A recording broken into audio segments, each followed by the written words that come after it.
I'll be producing video tips for the AmericanHunter.org website every 2 weeks for most of the fall. And I want to start out by talking about food sources, especially the early season food sources.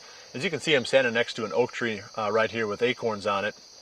And that's a primary food source for the deer when they transition off the protein-rich ag fields. You're going to find them, it's the last part of August right now. You'll still find them in the soybeans, the clover, the alfalfa, pretty heavily during this time. But as soon as these acorns start hitting the ground, the deer will disappear from these more traditional ag food sources, and they'll start really hammering on the acorns further back in the timber. So it's super important if you've got an early opener, sometime in September, even as far from now as the first part of October, these acorn patterns are going to dominate where the deer are at. They won't come out in the open if they can stay back in the timber and eat acorns. So being able to identify not only which trees have acorns on them, which takes some scouting time, but also the types of subspecies of oak that the deer prefer. So that's what I want to talk about today and touch on a few of the other food sources that deer will be utilizing during the first week of the season. Okay, so this tree is a Bur Oak, and the easiest way to tell that is if it's got acorns. The acorns have the burr, and that's just the fuzzy looking cap that covers the nut.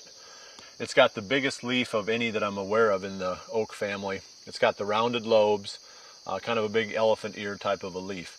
Deer love Bur Oak.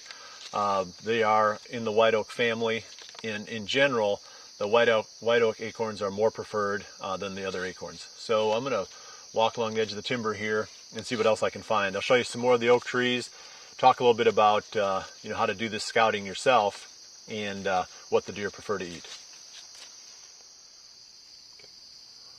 These are red oak acorns here, and I'm not an expert on the various oaks. I can't look at the leaves and tell you exactly what type of oak tree it is, but I can look at the trunk, and I can see that this is a red oak based on just the appearance of the trunk of the tree. We also have black oak in this area, and the leaves look a lot the same during the late summer like this.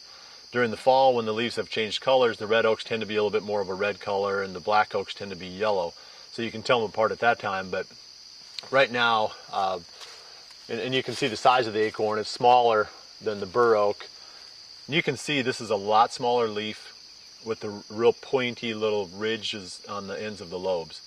So that's going to give you an indication of something that's in the red oak / black oak family. These are still acorns that the deer will eat. They're not quite as preferred as the white oaks, but I mean, they'll eat them quicker than they'll eat just about anything else. So this is the Shingle Oak here, and it's got a few acorns on it. If I look up into the tree, I can see some pretty good clusters up there. And I think this is what some people call a pin oak. I'm not 100% sure, but here's the leaf from the Shingle Oak tree. And as you can see, it looks completely different from all the other oak trees. It doesn't have any lobes at all on the leaf. It's just kind of a long oval shape.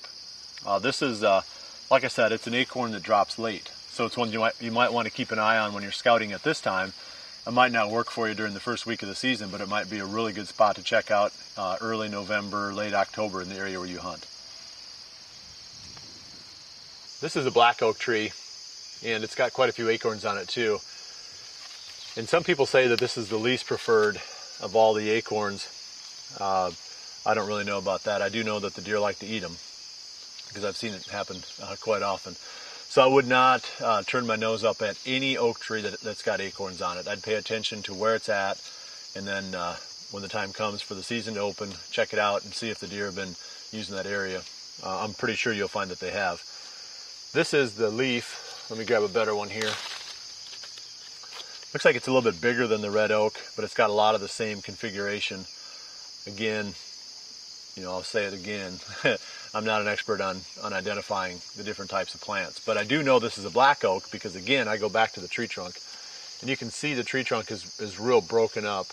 The red oak has a lot smoother type of a surface on it, and the black oak is a lot more rugged looking, a lot more ridges, and a lot more broken. So that's kind of the way that I do it, but really at the end of the day, it doesn't really matter. Acorn's an acorn. If it's on the ground, the deer are going to be eating it. So the main thing you're looking for is acorns, with a preference ideally towards the white oak subspecies. This is the last oak I'm going to talk about today, and this is the white oak. And this tree is really loaded up. Boy, oh boy. I mean, there's bushels upon bushels in this one tree.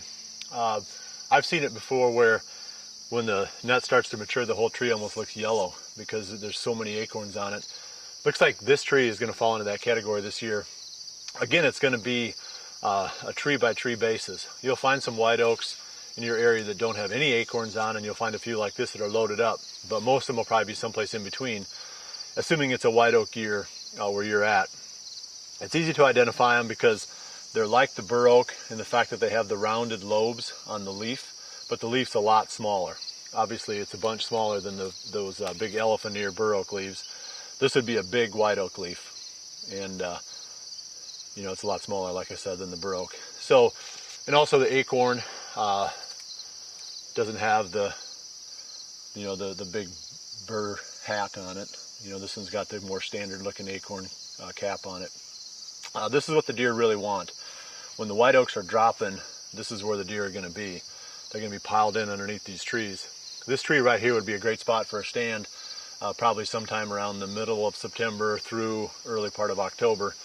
And that's what we're talking about here. That's the whole focus of today's video tip, is just to kind of give you that leg up on knowing where the deer are going to be once they transition off the ag fields.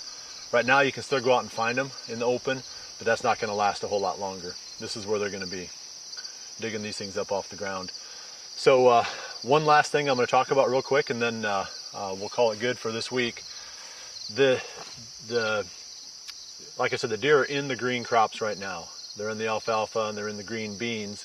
As soon as the soybeans start to change color, as soon as the leaves start turning yellow, the deer stop feeding as aggressively in the beans. Because right now they're eating the leaves. They're not eating the bean itself. That comes later, after the bean dries down, about the time when the farmers start to harvest the soybeans. That's when the deer will come back into the beans.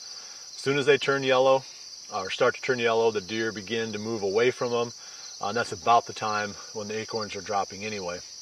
The other thing we see is more of a progression towards the corn as the kernels on the ears start to dry down and harden. They don't like the soft, mushy corn. The deer are going to wait now until the kernels start to dry down, they get dented.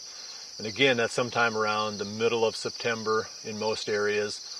From then on, you'll see more of a progression towards feeding on corn. So we're in that latter stages of the green foods and the early stages, or the preliminary stages of the acorn feeding patterns. So hopefully I helped you out. With this series, my goal is to take you through the whole season every 2 weeks and talk about what the deer are doing, what strategies you should really be focused on during that time, and like I said, hopefully give you a leg up to stay ahead of the curve, because the deer behavior changes. The only way for us to make the most of that is to know what's going to happen and be there when it occurs.